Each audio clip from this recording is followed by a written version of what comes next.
Outdoor Class is the new source of premium outdoor education from trusted and knowledgeable experts. For hunters committed to improving their skills, Outdoor Class is the only subscription-based e-learning platform that provides unlimited access to video lessons from the world's most respected experts. Learn from industry leaders like Corey Jacobson, Randy Newberg, Remy Warren, and other experts across all the topics that affect you as a hunter.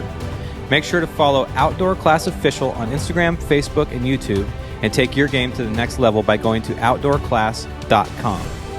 You can use code ALTITUDE at checkout for 20% off. That is ALTITUDE at checkout for 20% off at outdoorclass.com. Welcome, everybody, to the Altitude Show. I'm your host, Dave Brinker. Today we have Trail Kreitzer, my friend Trail Kreitzer, on the podcast. And we've been trying to do this for a few months, but Trail, you know, he's a rock star. He's hunting all over the world, and, you know, he's very high demand. But welcome, Trail. Thanks, man. I appreciate you having me. I was considering canceling on you today just because I feel a little under the weather. I got a bit of a head cold, but I thought, you know what, I'm going to power through and get this thing done. I think this would be like the third or fourth time we've tried to do this, and one or both of us had something going on. So I appreciate you having me, and I'm glad it worked out today. Yeah. Don't say sick. Now, see, I got a cough coming. I jinxed you. Well, we both came back from the same event, so I'm hoping I'd skip the bug that you got. I think that's what happens too, because Lorenzo, when we were up there, he said, "Oh, don't you always get sick after this thing?" And I said, "Yeah, I usually do, but I feel pretty good. It's been running. The health feels good." Sure enough, man, 2 days back, head cold. God, please, I just really don't want that. But it's the risk you take. I mean, those shows, this Western Hunting Expo, for those that don't know what we're talking about, that we just came back from, I think there's like 60,000 people that come through the doors or something, and you're all standing in close proximity, shaking hands, hugging, you know, whatever. I try to wash my hands 4 or 5 times a day and sanitize and all those things, but still, you're breathing, you know, a bunch of strangers' air all day. I mean, it's I would say the odds of getting a bug are far greater than you drawing a tag from that show. Infinitely so. I don't even know if that's a comparison, man. Like, that's far more. And it was packed. It was so packed. I think that's the busiest I've ever seen that show. I mean, Saturday, looking at one of the main aisles, it was shoulder to shoulder people. It was crazy. Yeah, man, it was packed. And I heard that from a lot of people. I've probably, I guess, maybe been a dozen times to that show, and you become sort of numb to what it looks and feels like. But I did notice that it was freaking packed. Even Thursday, which is usually dead, was packed. But I've come to actually really love that show out of all the ones that I've done over the years, mostly because I can pretty much see all my friends that I want to see at that show. With the exception, there's a few people that go to Sheep Show in Reno that don't go to Western Hunting Expo that I like to see. But for the most part, I can see all my friends, including you, and have a conversation, BS, see how their year went. So even though you highly risk coming back with some sort of contagion, it's worth it. Yeah. Yeah, it's a good show, man. It's the only show I go to anymore. I mean, I've not done Sheep Show. I think it's fun. It's like you said, a lot of it's just getting to see people, catch up with buddies. It's the only time I actually see most of you. So I look forward to that one. I do feel, I don't know, like the commercialization, I guess, of hunting. Every time I go to that show, I walk around, and like the overwhelming feeling I have a lot of the time is like, this feels nothing like I feel like when I'm in the woods, you know, but yet we're talking about the same thing here. Like, this is hunting, you know, you see all these giant animals and mounts and everything, and, you know, all the products and stuff. And I think that's awesome, but it's a very, I don't know, it's a different feeling for sure. I feel much different when I'm in the woods. Yeah, it's actually, that's a good point. It's like the opposite of what we actually like, right? Which is like solitude and getting away from it all. Mm-hmm. It's kind of a counterintuitive thing to think that we all get together with thousands of people in an artificially created building with, you know, recycled air. And but it is nice. It does give you, I don't know, like, it kind of gets you excited for the year to come and to relive some of the memories from the year past. I kind of, dude, I was walking through the show with somebody, and they're like, I think they were fairly new to the show thing, and they're like, God, I can't believe how many big animals are here. Look at that one, look at this one, and to be honest, I don't even notice that stuff anymore, like because there's so many ungodly big mule deer and elk and sheep and all these things at all these shows, bears. I don't even really notice them for some reason. I'm just kind of numb to it, unless I specifically, someone says, oh, look at that bull. I'm like, oh, that's a cool bull. Yeah, for sure. But you kind of become, I don't know, numb to all the noise. For sure. Yeah, I agree. I mean, every year people are putting more time, more effort. There's some phenomenal animals taken, and I'm the same. I mean, unless there's like, a specific buck or a bull that I thought was unique and interesting, I might search out and go look at it. But everything else just kind of blends in, man. It's just a hodgepodge. The last time besides the show, the last time that I'd seen you was in Colorado that last summer. And we had a fun time, man. We hunted antelope for a few days. You guys invited me to come down and meet you. I don't think we had ever really spent any time together before that, right? I don't think so. I think we met what, maybe 6 years ago, I think, when you were with Thika. I think I met you in Barclow just briefly, maybe for an hour. You were at the infamous meeting. Yeah, I was. I was at that meeting where you guys got a lecture on how on managing your brand. Yeah. We won't mention names, but that was an awkward meeting. But that antelope trip, man, like, even though I was only there for 3 or 4 days, I really connected to you, and like I think we have a lot of similar sort of outlooks on all the things, including outdoors and hunting and raising kids and all the stuff. So I wanted to sort of touch on that.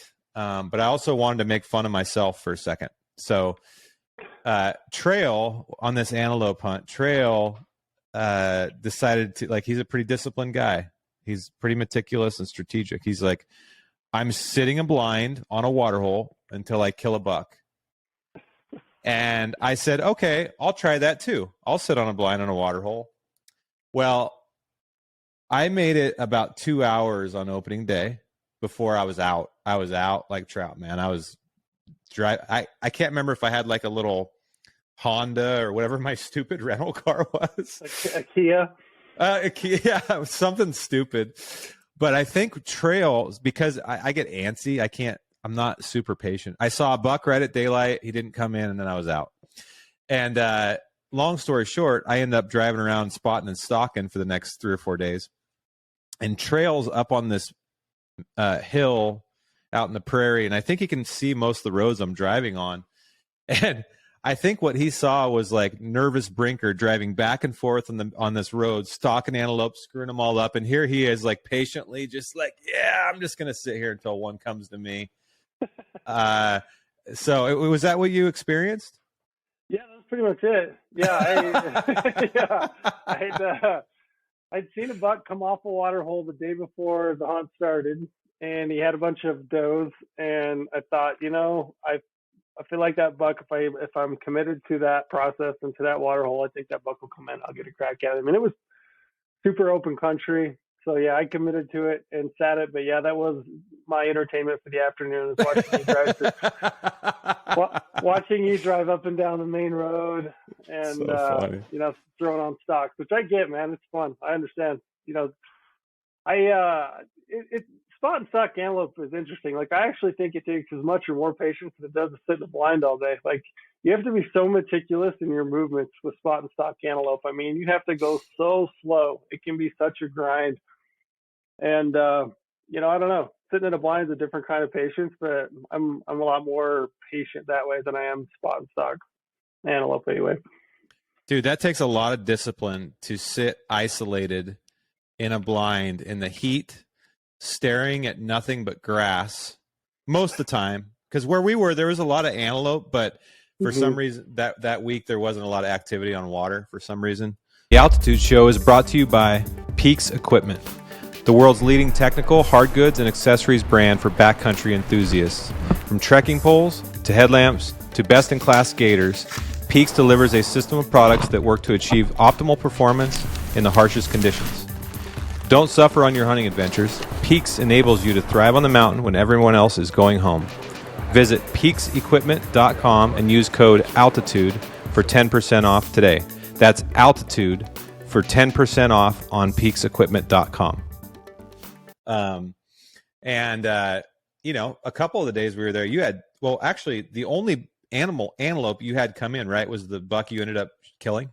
That's it. Yep. He came in one evening, maybe 20 minutes before. I'm trying to think.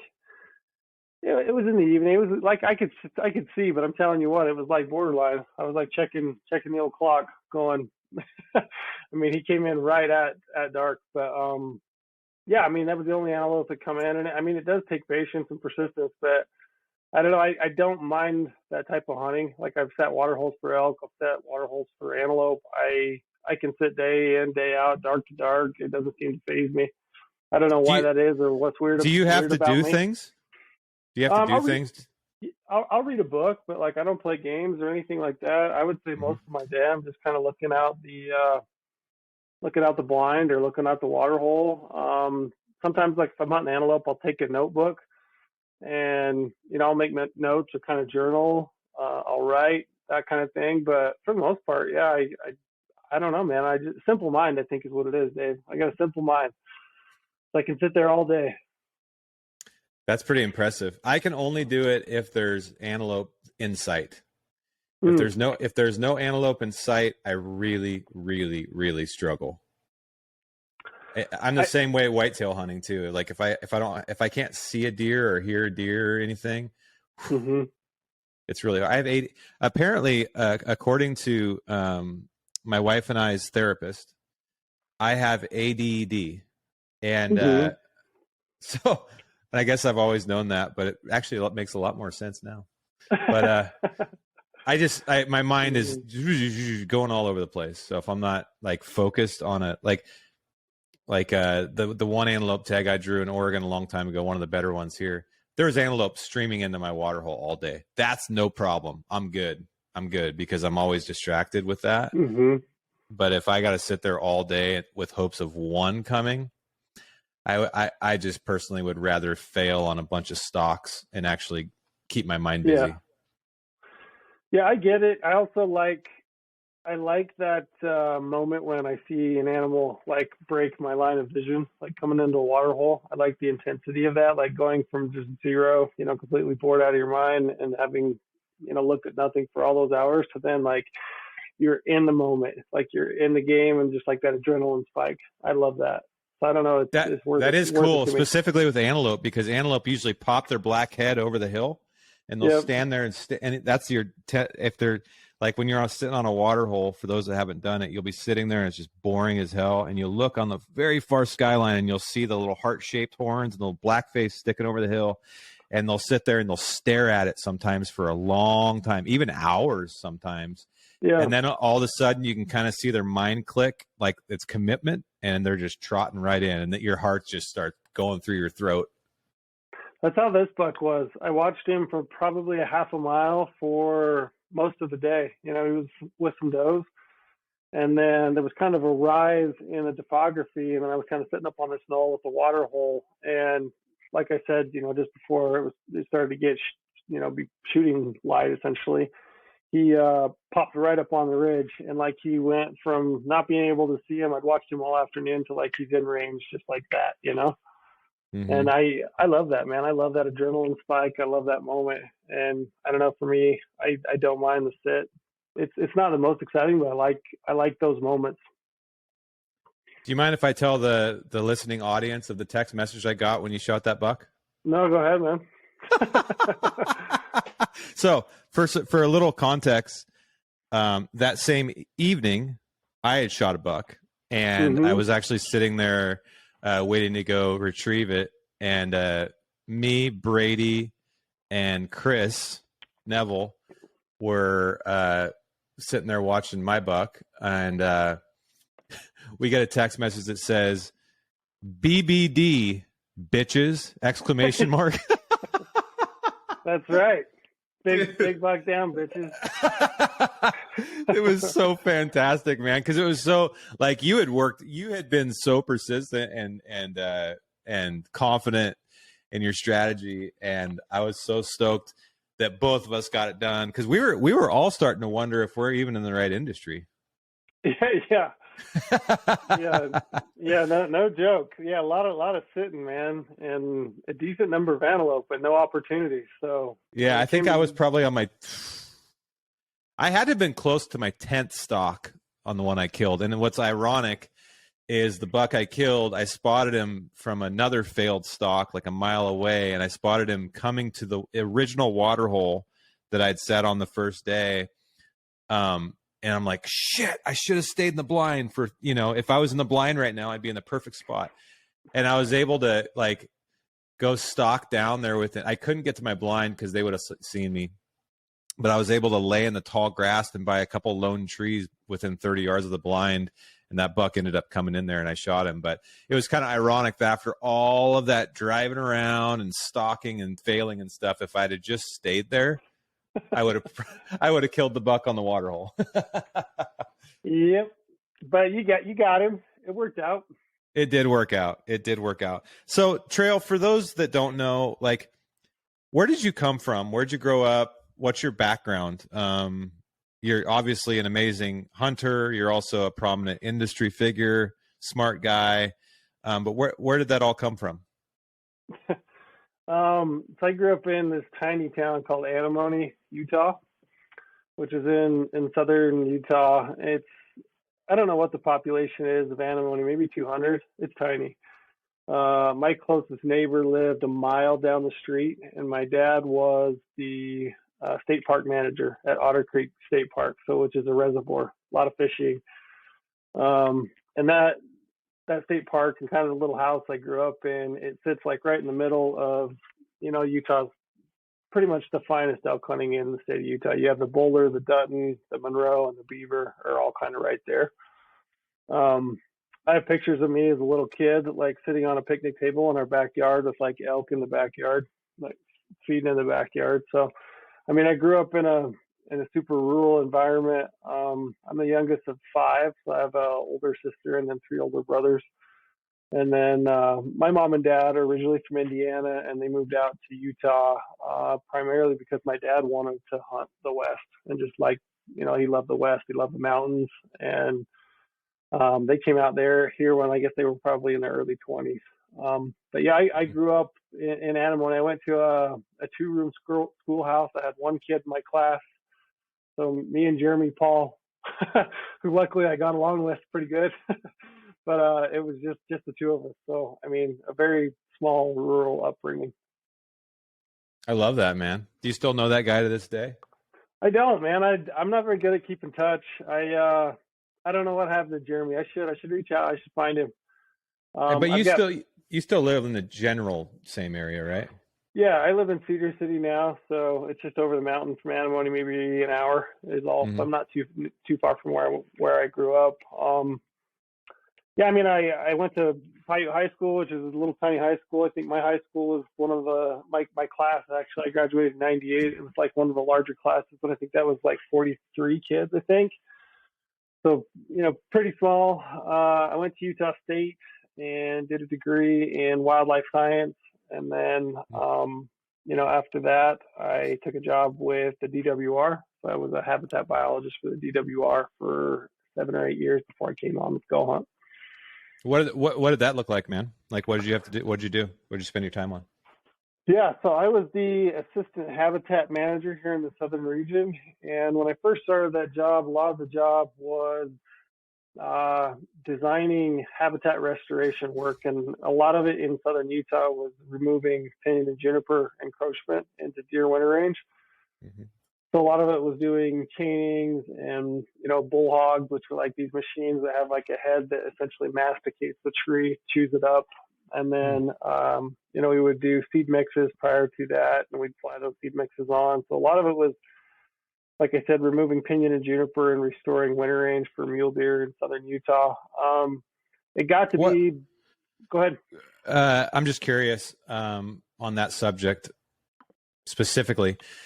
Tell folks the case for juniper mitigation, and I want to ask you the to debate both sides of the issue, because I'm just purely because I'm curious. There's a lot of juniper removal that happens in Oregon too, so it's a personal subject. But you said getting managing junipers and pinyons, which is a pinyon pine, I assume that you're speaking of, to restore winter habitat. Were those juniper and pinyons not there at some point? Like, are they invasive? Like, what's the story there?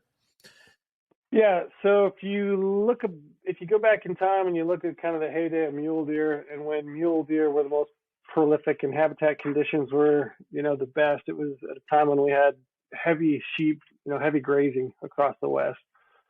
And essentially what we were doing was we were creating an early succession community. So you had grasses and forbs that were coming up, and then you were also, kind of retaining shrubs. And since we've also removed, grazing largely off the landscape, and then also fire. So fire, we used to burn a lot, right? And we kind of went away from burning. Especially over like probably the last 50, 60 years, we've really reduced the number of burns. And if a burn starts, we typically put it out pretty quick if we can. Right. Which has allowed pinyon and juniper to expand. And it's if you've ever been out in like a juniper forest, it can become a monoculture pretty quick. So essentially what it does is it sucks up all the water, light, resources, and it creates like a layer of that duff, and it essentially eliminates everything else in the understory. So the first things to go typically are like, your grasses, your forbs, and then your shrubs like bitterbrush, sagebrush, which are things that are, primarily food items for mule deer in the winter. They go after, and then, they don't come back because those pinyon and juniper, it's a monoculture. It just creates that layer of duff, puts down seed every year, outcompetes for sunlight and water, and pretty soon you've pretty much lost all your winter range. And so when I worked for the DWR, a lot of what we were doing at that time was removing pinyon and juniper. And we you try to do it. It provides cover for deer. Deer also eat some juniper. But for the most part, the most quality, or how would I say it, the kind of the habitat feature that juniper provides for deer is cover. And so we would try to create like a mosaic, a nice layout of a landscape where you still retain some cover, but you also opened up a bunch of ground for the establishment of early successional vegetation, which is what deer prefer and do well on. And how do you guys remove is it just literally just cutting them down, or is there like controlled burns, or how does that work? Yeah, so there's primarily three methods. Lop and scatter is one, and you're from Oregon. Oregon has these huge lop and scatter crews that we would often contract, and those guys would come down, and essentially what it is just an army of guys with chainsaws, and they'll go through and they'll cut, lop, and scatter. So they'll lop all the limbs off, and then they'll cut the tree into foot-long sections and just essentially drop that thing down. That's one way to do it. That one's not nearly as effective because you're not creating any kind of disturbance in the soil. So you're not like turning over the soil to create any kind of seed bed. That works pretty well, lop and scatter, if you have a decent understory already. Like if you've still got some grasses and forbs and you've still got some browse species like sagebrush or bitterbrush, it'll come back with a lop and scatter if you have that. But if you don't, and you kind of need to bring that back and rejuvenate that from essentially like from the jump, you've got to create some sort of disturbance in the soil, which is the other two methods which they use most is chaining. So they'll take like two D10 cats, and they'll take a giant anchor chain with big old links about yay big, and they'll have a cross section welded to it. And they've got a swivel on each end, and essentially what they'll do is those two cats will drive along, and they'll just pull all the trees down as they go. And as they do that, it creates, disturbance in the soil plus you're pulling out all those trees, so you're creating like a a seed bed or a seed source there for new vegetation. And then probably the other one that we've been using a lot is they call it a bull hog. So it's like a cat with a head on it. It's got like a boom. It's got this spinning drum with teeth welded on it. And essentially what they'll do is they'll take that and drop it down on the tree, and it just masticates it, just chews it up. And that's really good because it creates a layer of duff on the landscape. And what you can do is you can go through and seed prior to those treatments. And then that duff layer is going to retain moisture, and then also it's going to eliminate, some of the competition. So like cheatgrass is a big thing, and you can establish cheatgrass pretty quick, but that duff layer will actually kind of keep that cheatgrass from establishing and give your native species that you seeded a chance to grow. Wow, dude. In Oregon, it seems like it's the lop and scatter. That's I don't know if I've seen those other strategies here. Yeah. Yeah, we do a lot of them in southern Utah. We do a lot of chaining. We do a lot of bull hogging. And then, like I said, where the landscape yields itself to lop and scatter, that's a good method because it's certainly cheaper to do that than, the other two methods. But yeah, that's what I was doing for the DWR. And, Utah's got this cooperative program. It's called the Utah Watershed Restoration Initiative. And essentially what they do is they all the federal agencies, the BLM, Forest Service, and then state agencies like the DWR, they pool their money, and they have these working groups that work together and they pitch projects, and that allows them to do like larger landscape projects because they're working across multiple land ownerships, and then they're also pooling money and pooling resources. So by the time I left that job, I was primarily just writing contracts. I was pushing a lot of paper, and I was paying a lot of bills, which was good. And I liked it, but it wasn't quite the same as it was when I started. But there's more to the story other than I guess, creating the habitats that used to exist in these other times. Isn't there a pretty substantial water preservation story too? I know that's what I hear, and I don't know if some of the things I hear are true, so just tell me if they're not. But someone told me that, junipers drink 60 gallons of water a piece a day or something like that. And so when you take out these large areas of juniper, you're conserving water. Is that true, or is that kind of part of the story too? Yeah. Yeah, I think they say like 20, 25 gallons. It might be, okay. It might be more, but yeah. I mean, it was really interesting when I worked doing that job. It was not uncommon to go out on a project and get the cat rolling, and you're going to roll through an area, chain a bunch of acres, and then revisit that area, following 2-3 years, and see springs popping up, see a lot more water on the landscape. So it's definitely part of the equation. It definitely frees up a bunch of water. Now that they've been doing that for a number of years, is there any studies that have been done that show the absolute impact of that to the mule deer specifically? Yeah.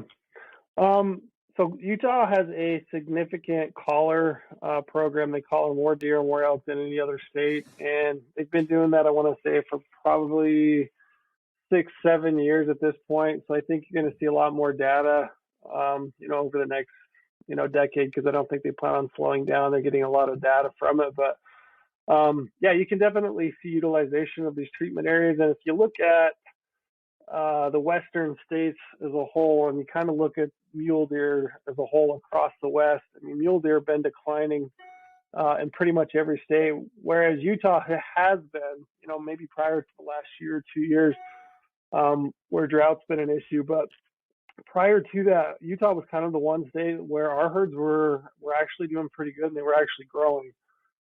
So I think you can make the correlation. And again, we just had Dax Mangus on our podcast, who is the Utah Big Game Coordinator.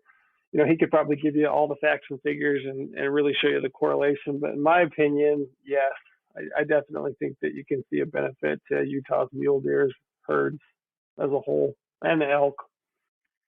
With your expertise and experience in this area, what do you see as the main drivers of the declining mule deer herds across the West? Like just like the top, I know there's a lot of nuance, but Mm-hmm.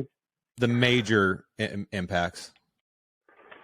I would suggest habit. So there's several, but I would say habitat conditions. So we talked a little bit about fire suppression. I think that's negatively impacts mule deer herds because they are not.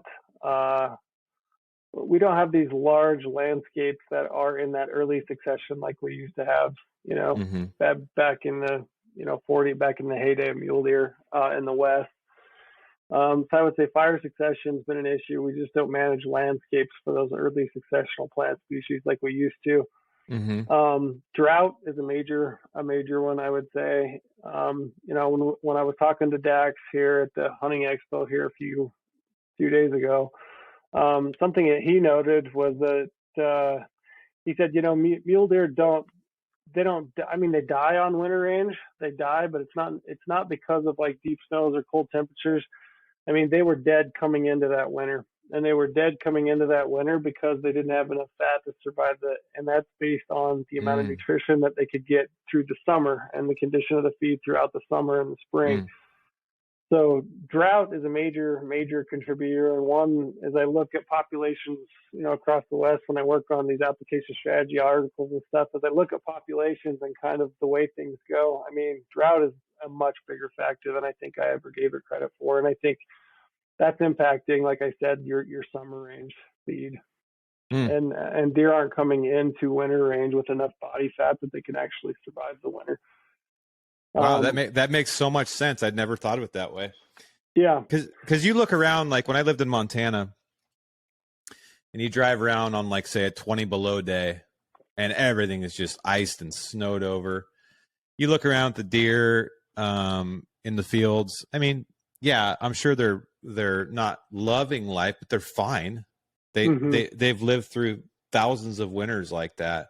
That makes sense that there's other things.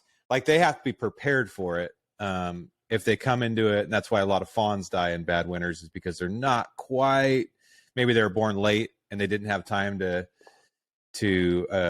build up the resources that they're going to need for that winter. So that makes sense. I just never thought of it that way, I guess. Yeah. And then, I mean, the other one I would say is just human expansion. I mean, if you drive up and down, we were just in Salt Lake last weekend, you drive up down the Wasatch Front and just see the expansion of houses and homes and roads. And, you've got I-15 that essentially divides the state. I think that's a big issue for mule deer. It's just expansion, just people moving into their terrain. Yeah, and I've been told before that mule deer are one of the more sensitive species that exist right now in terms of big game species. Like they're just not.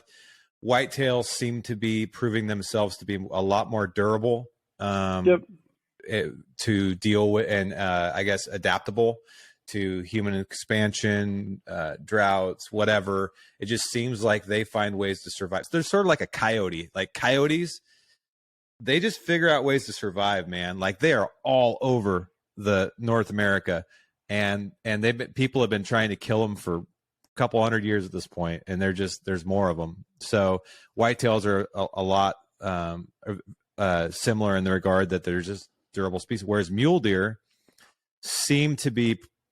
Someone told me, and again, this is a random fact, but someone told me that in the scheme of the world, mule deer haven't been around that long, and they probably won't be around a lot longer in terms of species, just because of what we're talking about. Yeah, their diet just seems to be so specialized. Whereas you talk about whitetail, a little bit more of a generalist, and then also just so much more habitat. They do so much more, so much better in like those river bottoms and those urban interface environments. And elk. I mean, elk will eat anything, right? You can bump an elk and he'll go into a next canyon and be just fine. Whereas mule deer's not that way. They're such a specialist in their diet. And they're one of the favorite meals for like mountain lions, right? Yeah. So, yeah. My friend Tyler Jonnerson, who's I would consider a mountain lion specialist, he told me that, because he'll tree, let's call it 30, 40, 50 cats a winter. And he shoots very few of them, but he oftentimes will find them on their kills, right? The dogs will bump them off their kill and put them. Anyways, he always says that, you know, most of the time they're killing mule deer. I mean, they'll kill a white. It's like if a whitetail presents itself, like it's an opportunity kill, they'll kill them, or like an elk. Fine, they'll eat it. But what they want to kill are mule deer. Yeah, mule deer seem to be about the right size and the right temperament to, you know, they correlate in the same types of environments, and it just seems like they are, yeah, they're suited for mountain lions to stalk and kill, whereas an elk is a little bit too big. You know, there's a little bit higher risk. If you're a mountain lion, you want to jump on an elk's back. Yeah, mule deer just seem to be the right size and the right species, and you're absolutely right. There are a lot of lions that kill a lot of deer. Yeah, and I know in Oregon, since we lost the ability to hunt lions with dogs in 1991, at least, I don't know. I don't have all the facts and all the data, but from what I've seen, it's had a really bad impact on the mule deer herds, especially in certain areas. I know there's one area, Heart Mountain National Antelope Refuge, where they're actually finally got approval to take some mountain lions off because they killed basically all the sheep. Yeah. And a lot of the mule deer. The refuge manager told us that, I mean, basically if there was a single ram, like a solo ram on that mountain, they're just going to get killed by it. They find dozens of them because they can't survive. And there's not a lot of management. I mean, people shoot mountain lions, opportunistically if they see one. Yeah. But we really don't have a management program for them here anymore. They're still killing a lot of them, but there's also a lot more of them. So it's tough. But yeah, mule deer always seem to kind of take the brunt of all bad situations. Yeah. And by they're one of the more popular species for Western hunters to hunt. A lot of people love hunting mule. I know you are a big mule deer guy. You have been for a long time. Seems like a lot of Southern Utah guys are like big mule deer guys. Is that a thing? Yeah, I mean, it's what we grew up with. When I was 16, you could drive down to the local gas station and buy your permit over the counter and go hunt mule deer. We didn't really have that many elk. My dad, he'll tell you he hunted in his 30s in Utah and going days and days and days and days hunting what now is our largest elk herd units and never seeing an elk at all. So elk wasn't something. That's crazy. Yeah, elk. I mean, elk is we have a lot of elk now, and Utah is definitely known for being an elk. I would say an elk state at this point. We kill some giant bulls every year, but it wasn't that way when my dad was living here in his 30s. So I think, yeah, we grew up hunting mule deer. It's what was here, and we could buy a tag over the counter and go hunt.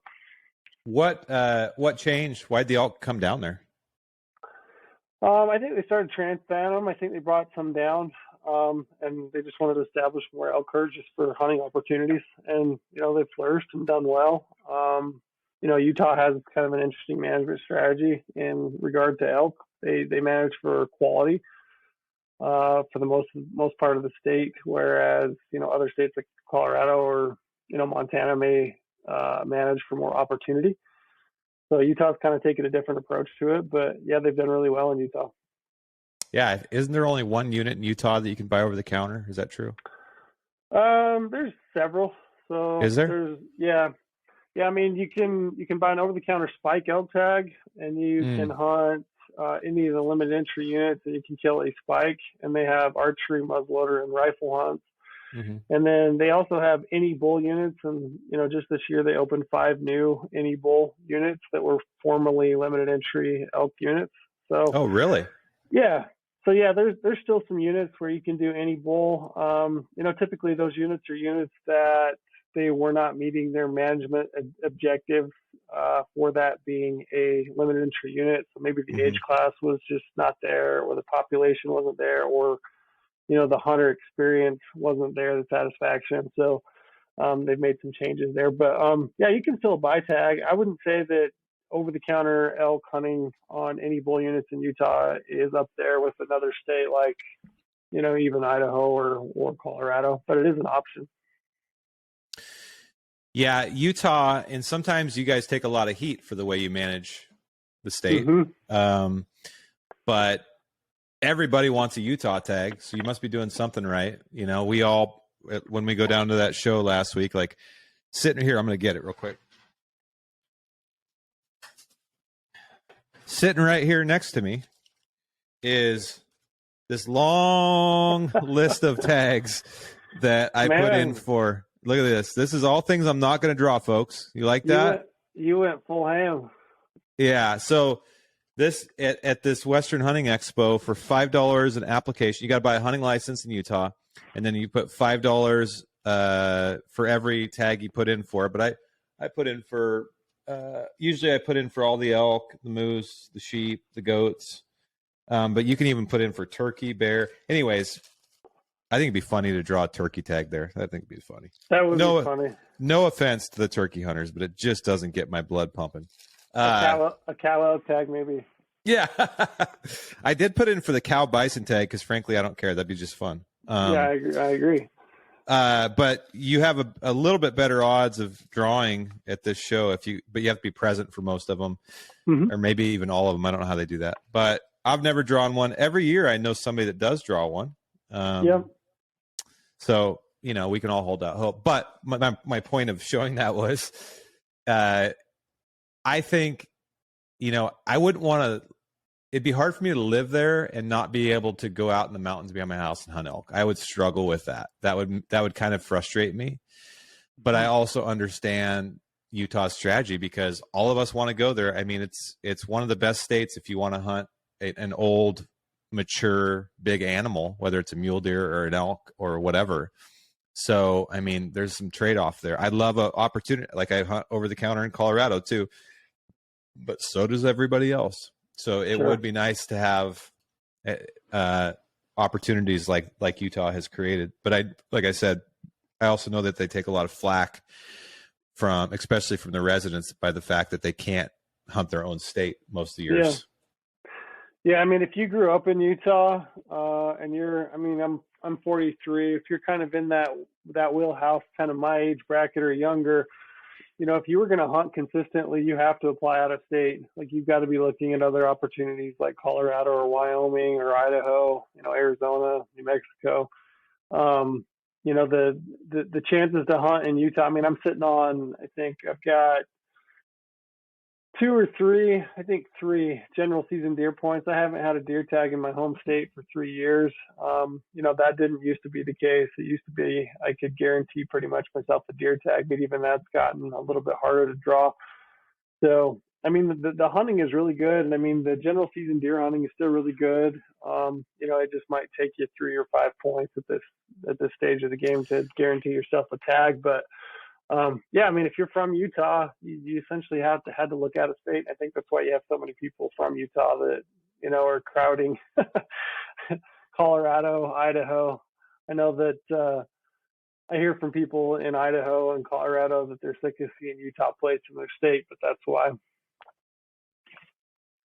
Yeah, but I mean, I think every state's dealing with the same thing, right?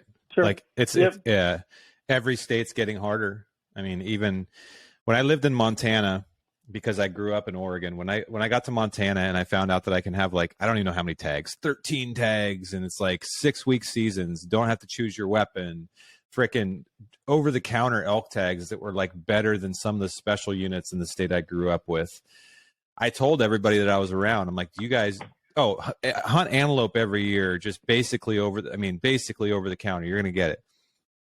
I told all my buddies there, I'm like, dude, you guys are spoiled and enjoy the golden days because these are going away someday. If you go to most of the other states, it's not like this.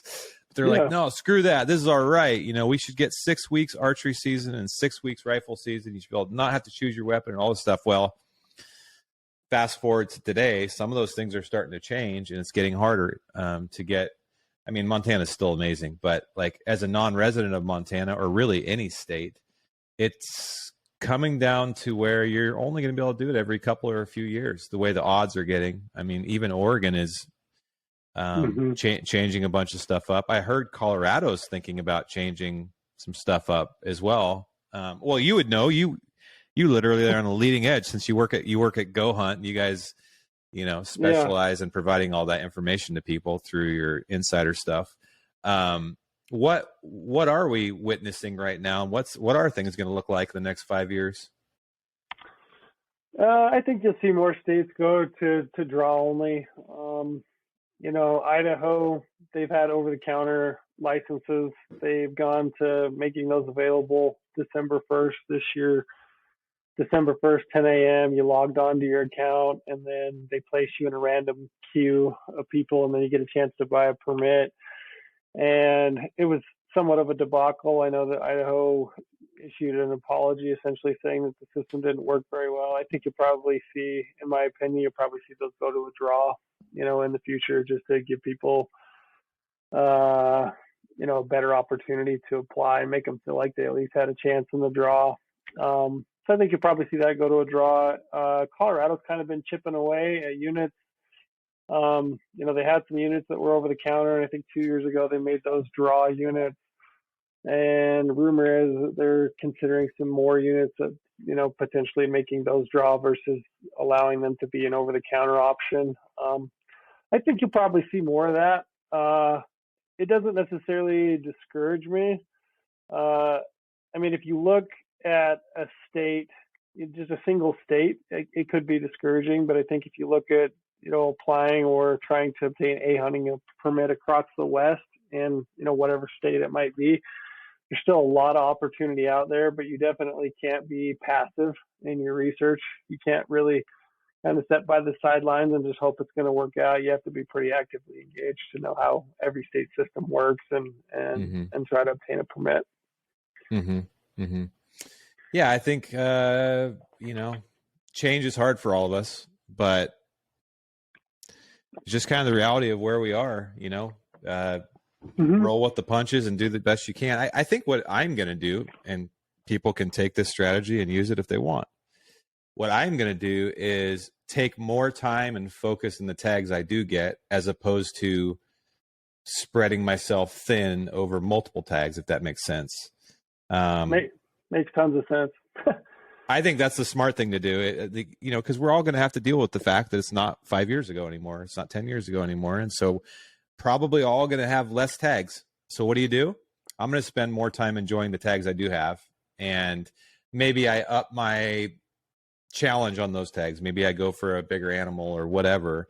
Mm-hmm. And so it takes me longer on purpose. But, when I look around and I see the guys that are consistently successful on big mature animals, that is one of the three to five things that are consistent, and that is they spend a lot of time on that hunt. And so most of us don't have Ryan Lamper's calendar that can spend 4 or 5 months in the field a year. But if you have 10 days you're working with, where you might have used to do 5 in Idaho and 5 in Montana, maybe you just do 10 in Idaho and really juice it for all it's worth. That's kind of the way I'm going to look at it. Yeah, and I agree. I mean, you sound just like me. I've been kind of a broken record the last few years. A lot of my best animals, quote unquote trophy animals, have come from when I worked for the state, when I worked for the Division of Wildlife, and I essentially had, 2 weeks paid leave. But I was scouting. I had like one tag, and it was usually like a local tag, like a deer tag, or maybe an elk tag if I could draw one, or maybe I had a tag in a state that was nearby. But I spent all my time scouting for that one tag. Found an animal. I hunted that animal as much as I possibly could and hard. And I'll tell you, like, those for me have been the most satisfying hunts. So not hunting 5 different states for a bunch of different species where I don't feel like I can do any of them really due diligence, but like just having like 1 or 2 tags and then just really pouring my heart and soul into that and, trying to make the most of it has been the hunts that I've found the most personally satisfying. So that's what I'm going to do. Well, it's nice to know that I got to get this done by Friday, because Saturday I got to go home, repack, and make sure my wife's not pissed off at me. And then I got to leave again Sunday for 4 days in Colorado. That all sounds really glamorous to people. But if you've had the opportunity to do that, you're spread so thin, you can't really dig in anywhere. Like you're just trying to fill the tag, you know, and Yeah. I'm not saying that that's not going to happen, because there'll be years where you might get a few tags. You got to figure out how to divvy that time. But it does sound actually kind of relaxing to me, or like, I don't know, it puts me at ease a little bit. Just go, nope, this year I'm doing A, B, and maybe C if I get it, but really it's just about A and B. And if I can spend those days there, I'll be happy. Yeah. I You think know? it's the progression of, you and I are probably of a similar age. You might be a little younger than I am. I don't know, but I think it's like the progression of a hunter. You know, initially I talked to Travis Nowotny when I was up there. I don't know if you know Travis, but Yeah. you know, I was asking him, you know, when's the last time you didn't fill a permit? And he's like, oh, I ate a permit last year. And I was asking him, you know, does it bug you when you don't fill a permit? And he's like, it used to. And I kind of felt that way too. Like I used to just eat me alive, you know, if I didn't fill a permit. But anymore, I mean, I'm less worried about that. I'm more interested, I guess, in the experience as a whole. And like I said, I've got 3 kids now. My boys are getting older, so you know, just taking them out and being with them and kind of that experience, there's more value in that than ever. And yeah, I don't know, man. I'm more concerned with having a good experience than, you know, trying to kill or harvest a mature animal than I am with, you know, hunting a bunch of different states, a bunch of different species. Yeah. Yeah. I think so. I'm 42, so I think I'm 1 year younger than you, but I think we're on the same wavelength, because your kids, Yeah. if I remember, are about the same age as of mine. And you have 3 kids, right? Yeah. Yeah, so we're in the same boat, man. And Yep. as your kids get older, especially I have a son who's super into hunting, and it's all he thinks about. And I love it. I love it. I'm taking him to so he got his first buck this year. I'm taking him to Hawaii actually in a couple weeks, and I've done this axis deer trip every year for the last several years, and I love shooting axis deer. I love eating them. I love hunting over there. But this time, like as we've been planning, I've almost forgot about, like I didn't even think about what weapon I was going to take. I've almost forgot completely about me, because honestly, I just want to sit back. He's taking a rifle, and if anybody's ever axis deer hunted in Hawaii with a rifle, they'll know that if you have no standards like he will, it's like it's grocery shopping pretty much. Yeah. So I just Nice. envisioned myself like just sitting on a little knoll with him, like a little sniper, and getting a bunch of axis deer meat. And I mean, yeah, I might shoot one, probably will, maybe not. But up until about yesterday, I hadn't even thought about that. And that's a first for me, because usually I'm like, okay, how am I going to be successful? What am I going to do? You know, not really, man. Like I thought about not even taking a weapon. And if I want to shoot one, I'll just use his rifle. Yeah. You know, I don't know. It's just something that clicks. You change as you get older, especially when you're like, to see that look in his eyes, even if he shoots a doe, like I'll probably get way more excitement out of that than me shooting a buck. Yeah. You know, so things change, your priorities change. Plus, when you get to our age trail, you know, you start like you know, on average, I think we're over the hill, buddy. So, Yeah. you know, you start thinking about, you know, just experiencing life and like really, I don't know, you start appreciating things more, you know, especially when you have friends that, you know, get sick and all that stuff, like, which starts happening about our age. Yep. You're like, geez, I should probably enjoy these trips. These are a privilege. These aren't a requirement. Like, these aren't like, you're not just, I don't know. Each one you get is a privilege is what I'm saying, because you never Yeah. know. So Yeah, I agree, man. I always think I appreciate things a whole lot more than I did, you know, when I was in my 20s. You know, I wish I could have had the same perception or point of view I did, you know, now that you know, in my 20s. But I guess it's just part of growing up, right? And getting older. You kind of. yeah, but then you've been too careful. Your 20s are all about like just thinking that you're going to live forever, and Yeah, that's right. the only thing that matters is where you get your next beer and like how hot your girlfriend is, and you know. That's it, man. So now that you are where you are, you're working in the industry. You know, where do you see yourself in the next several years? Like, what are your priorities when you, obviously hunting is like your main hobby, if you will, but really it's your profession. If what are you focused on? What are you trying to accomplish? What do you really want to, like, if you had to spend your time only doing just a couple things the next several years, what would it be? Man, good question. Hunting, I would say. I love to hunt, and I'll make no bones about it. Like, I love the feeling, the planning, the prep, everything that goes into it, the adventure of it. The opportunities that I've had to go to places like Alaska and hunt moose or caribou.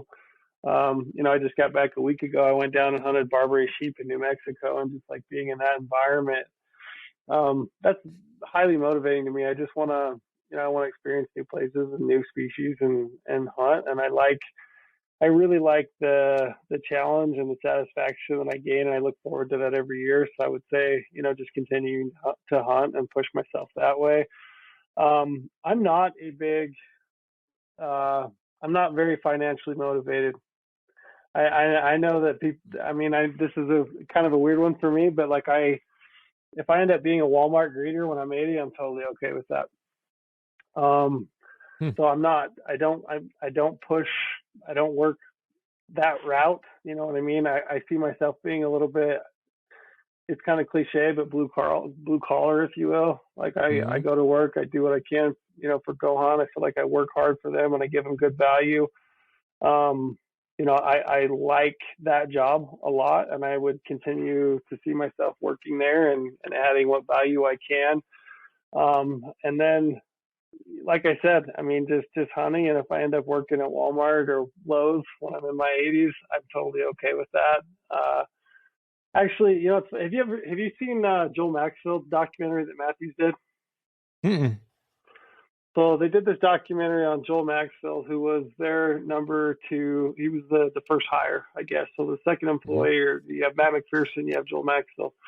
So a couple times in that documentary, he says things that just absolutely resonate and would probably tell a lot about kind of me and my point of view when it comes to this kind of stuff. But he said that his goal is to bounce the last check he ever writes before he dies. He's like, I would like to bounce that last check and just die with nothing, just go out and having experienced and done all these things, hunts and adventures and stuff. And that's kind of how I see, that's kind of my perception on things. That's amazing, man. Yeah. Yeah. He tells another cool story. He says that he went on a muskox hunt and he got up there and found out that he could buy 2 tags, and he had to borrow the money to get the second tag. And then he, harvested 2 muskox with his bow, flew home, realized he didn't have enough gas in his pickup truck to actually get from the airport to home. So had to borrow more money to make it home. But like, I really relate with that. That's kind of, my outlook when it comes to financials and money. I love that, dude. In my podcast with my dad, something I never knew about my dad. So there was a time in our childhood that he lost everything. As an entrepreneur, he lost a lot of money and had to sell everything, all the assets he had. Ended up buying a $50 van to drive around in, but his annual elk hunt was coming up. And, even though he was going through all this financial turmoil, he told his business partners, hey, just so you know, I'm leaving for 14 days, next week. He's like, even if I have to borrow the money, I'm going. And someone heard him say that or something. And they actually called him back. They're like, hey, if you need the money, man, I'll lend you the money. He didn't have to borrow the money, but I can promise you he would have borrowed the money to go. And this is before cell phones or anything. He went over there for 14 days or 16 days or whatever.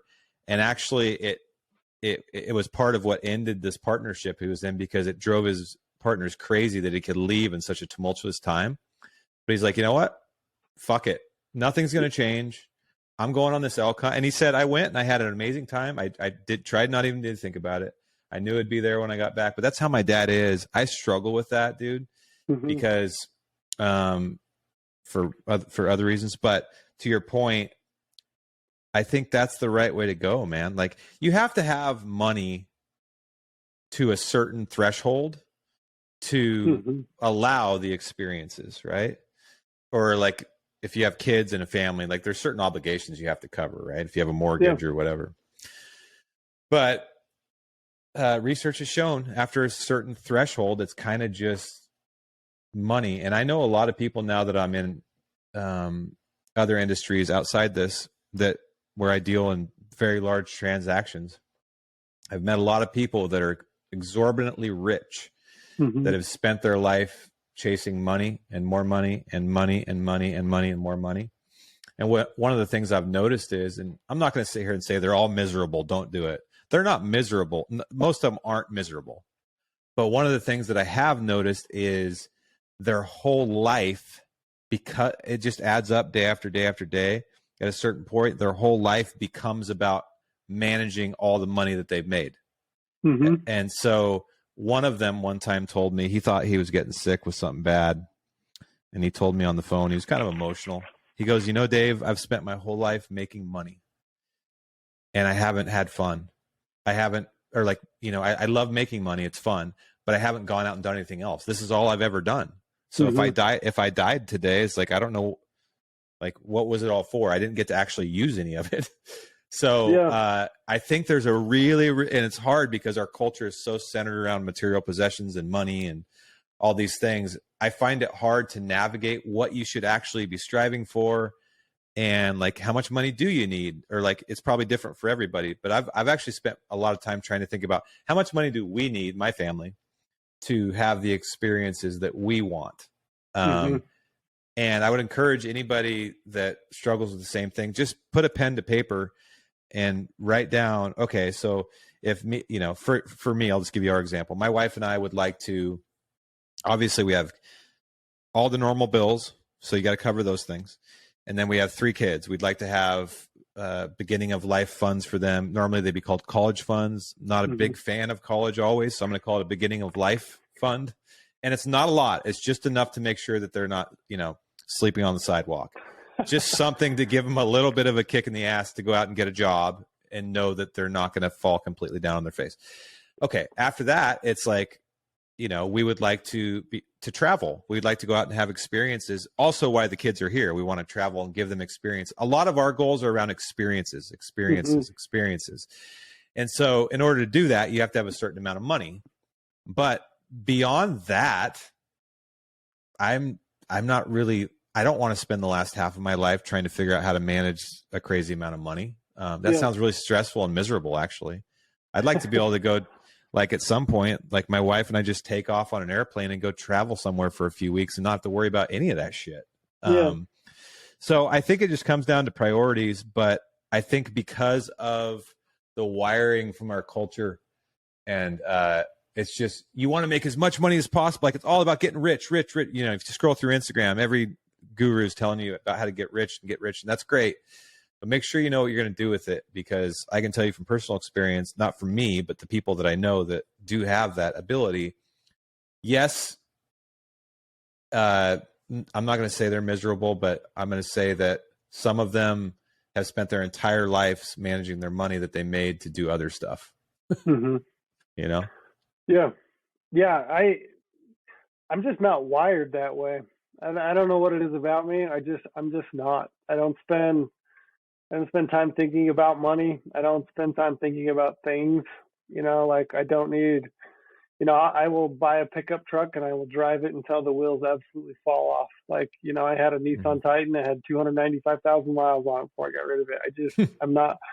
I'm just not wired, you know, that way. Things, I don't really need things, and I don't spend a lot of time thinking about money. I just don't. I don't know why I'm not wired that way, but I'm not. So. Well, yeah, I think it's a blessing, man. I think it's because there's a lot of people that's all they think about, and I think it's just kind of a nowhere path. Because someday, you know, every day we all wake up and don't know if it's going to be our last or not. So it's like that shit gets left behind. And oftentimes I've noticed too is when there's tons of money that gets left behind for the future, about 2 generations down, it creates more turmoil than that person would have wanted, right? Sure. Whether it's grandkids fighting and cousins fighting over property or straight cash, whatever the wealth is. So I've started to see a lot more people pop up, like celebrities and stuff, saying, no, I'm not leaving anything. I'm spending it all. And like that guy you were talking about, I'm going to bounce the last check because I know that even though my kids really, really want it, I know that they would actually be better off without it. Yeah.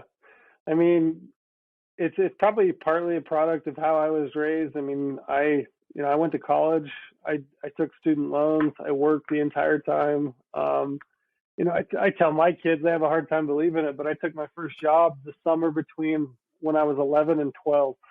Wow. I started working at a gas station, like running cash register when I was 11. So that summer, and then prior to that, I was picking potatoes, in the summer. So, I mean, I've always worked. I've always had a job.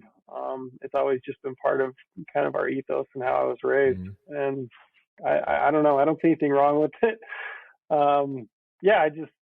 Yeah, so financially, I mean, you ask about like where you see yourself in 10 years. Like I think part of that is like me listening to other people, and I hear so many people talking about career goals and money and things like, and I think, oh, there must be something wrong with me, but I don't think about it, man. I just don't, which is probably why I brought it up. I feel this pressure like I should, but I don't. No. What experiences do you want to have? Like what hunts are you like? If you could do one hunt every year for the rest of your life, what would that be? Probably just an archery elk hunt, man. Okay, Yeah, so I learned something about you. I thought you were going to say mule deer. No, I mean, I like mule deer, but I love bugling bulls in the rut with a bow. I think they're built to. I think they're built to be bow hunted, and I love that interaction. I love the animal. I like that experience from the time of year. I love to bow hunt. So, yeah, I don't need anything, grandiose. I mean, people talk about sheep and getting bit by the sheep bug, and I can see how that works. But for me, like deer, elk, and antelope are kind of the bread and butter. And if I could hunt those, for the rest of my life, I think that'd be enough. Yeah, I tend to agree with you. So you work at goHUNT now, and one of the things that goHUNT innovated over the last 8 or 10 years since they've existed is the ability to like pretty easily do a deep dive on research that didn't exist, at least digitally, when they started. So, I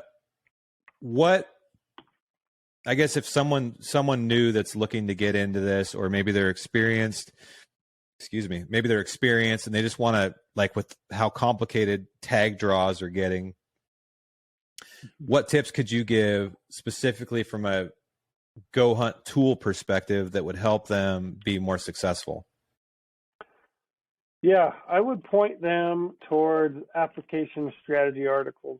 And I don't know if that's like an answer that you would anticipate, but from about December through June, that's the bulk, or a major part of my job is I actually write application strategy articles. And within those application strategy articles, I'm going to break down everything that you would need to know for that state and that species so that you could apply and draw a permit. I'm going to include also a bunch of data that's going to help you make the best choice for your application. But if you're new, if you've never applied to the West, or you've never applied for any of those species out of state, those application strategy articles can really give you everything that you would need to know on how to apply. So I would point you there first. After that, you can get familiar with how filtering 2.0, which is the filtering system that we have built in, where you can filter by harvest success or season or, trophy potential or public land percentage, all that. You can kind of explore it and see what's available to you. But really, for me, like this time of year, application season, I would point you towards those application strategy articles. How often do those come out? They come out about a month before the deadline for each state and species draw. So, for example, you've got New Mexico coming up on March 22nd. So the application strategies for that state will be out here within the next week. That's really good advice, man. Mm-hmm. There's too much to think about, folks. Like, go download all those regulations from each one of those states, and you tell me how well you can interpret them. Unless you're like a rocket scientist, you need help like I do. So I think that's fantastic advice. And New Mexico, now there's a state I have never hunted in New Mexico. Really? I need to add it to my list. No, dude, because I'm kind of a creature of habit. If I find something I like, I just keep doing it. Sure. So I love Idaho and Montana and Oregon, and that's kind of, and Colorado, and that's kind of what I stay. I've never even hunted in Wyoming. I lived right by it for 7 years. I've never hunted in Wyoming. Now that's because I haven't drawn it, but I'll draw it hopefully next year. I have enough points. But New Mexico is one of those states I've always wanted to go hunt, and I just never have. Yeah, two of my very favorite states to hunt, Wyoming and New Mexico. Really? Yeah, absolutely. I mean, those would be right up near the tip top. I love Wyoming just for the sheer opportunity that's provided up there, and then just the landscape and species. And then I've never had a bad hunt in New Mexico. I mean, I've had elk tag there, I've had antelope tag, and then just this Barbary sheep tag I just had. Every hunt I've had down there has just been awesome. That's awesome, man. What advice would you have for people that are looking to get into the industry? The outdoor industry, the hunting industry is pretty attractive to a lot of dudes. I get this question a lot. Like, how do I do what you do? Mm-hmm. If someone asked you that, what would you tell them? I would tell them, well, I'll give you a backstory on why I think I got into the industry, or like why I was given an opportunity. I think the reason I was given an opportunity was because in my off time, when I was working for the Division of Wildlife or when I was working for the Forest Service, I was out hunting, like I was out scouting. Like it's what I wanted to do. It was my passion. I've always loved it. And I feel like I started to attract some attention just because of the amount of effort and some of the animals I was taking. And it essentially opened up the opportunity for me to get a job in the industry. So I would tell people, if it's truly your passion, just follow your passion and do it to death, and the door will open. People will take note if you're doing it. I would say, go out and do the thing that you love. And if hunting's really what you love, go out and do it to death. And if you're good at it and you're passionate about it, doors will open. Yeah, it sounds like life, man. That's kind of what you should do to meet people too. Yeah. Do what you love, and the rest falls into place. Mm-hmm. That's really good advice, man. Dude, I one thing I wanted to mention while you're on the podcast, I've hunted around a lot of people. You're an impressive dude. You are really a talented hunter, and the thing I respect about you the most, not only is how humble you are, but I always like being around like a pretty intelligent hunter, like a strategic thinking, deliberate hunter, because I think it makes me better, because I tend to fly kind of seat of my pants. I'm pretty gut guy, like I'm ADD, right? So I'm just kind of all over the map. I feel like I become a better hunter when I'm around dudes like you. And I hope we can plan another adventure, because I really enjoyed that time we got in Colorado, and I need more of your BBD bitches text messages. Yeah, I hope so too, man. And I think it is good. It's good to hunt with different people and get different perspectives on how things are done, because there's a lot of ways what's the old adage? There's a lot of ways to skin a cat. Mm-hmm. What does that mean? Do you know? I mean, where does that come from? First of all, I would never want to skin a cat. Exactly. That sounds disgusting. I actually have skinned a cat. I skinned a mountain lion, and I'm good. I've skinned lions. So I don't know. I think who knows where that comes. It'd actually be interesting to look that up. This is when I wish I had like a Jamie like Rogan has. Jamie, pull up. Why do we skin cats? Yeah. But I don't. I'm not there yet. I always thought that was a funny saying, though. Multiple ways to skin a cat, but it is. I mean, it's good to kind of open your eyes, and that was a fun hunt, and I would love to do that again. Yeah, we should for sure do that again. Yeah, elk, antelope, deer, anything. It would be a good time. Let's do it. Yeah, no, and I appreciate you coming on the show, man, so much.